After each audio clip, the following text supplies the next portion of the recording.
Face à tous ces refus, j'étais un peu dans une situation un peu compliquée où je savais plus exactement si j'allais pouvoir trouver un boulot qui me plaît surtout.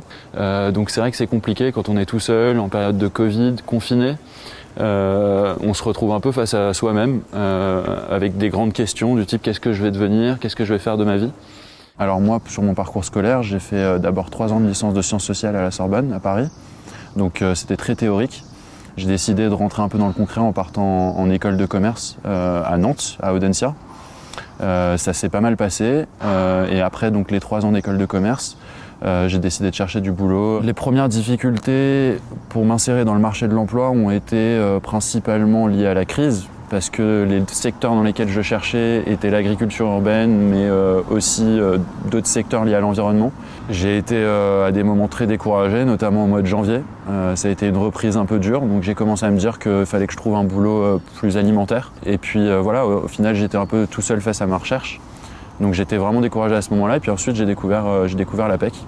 Et là j'ai compris qu'il y avait des personnes qui étaient spécifiquement là pour pouvoir aider des personnes comme moi qui avaient fait des longues études.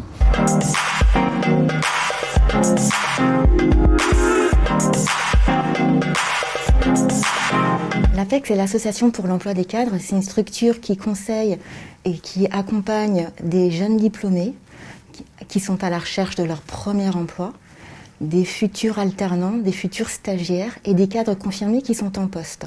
On organise des ateliers collectifs en présentiel et en visio, donc ce sont des ateliers gratuits. L'idée, c'est vraiment de créer un collectif où les jeunes diplômés, les jeunes futurs professionnels vont retrouver en fait d'autres jeunes dans la même situation qu'eux. Ils vont pouvoir échanger, partager leurs expériences et découvrir d'autres éléments autour de ça. Ce qu'ils veulent comprendre, c'est où trouver des offres d'emploi, et puis ils veulent comprendre comment faire différemment. Les différents outils que l'on propose et qu'on leur met à disposition pendant l'atelier et qui sont tous complètement utilisables après l'atelier, nous avons un simulateur d'entretien de recrutement pour ceux qui auraient besoin de s'entraîner sur des questions portant sur les compétences, comment présenter ses compétences, comment présenter ses formations, comment répondre à la question concernant qualité et quels sont les défauts. Moi, ce qui m'a servi le plus durant l'atelier APEC, ce qui m'a vraiment marqué surtout, ça a été ma prise de conscience que je pouvais vraiment trouver une solution.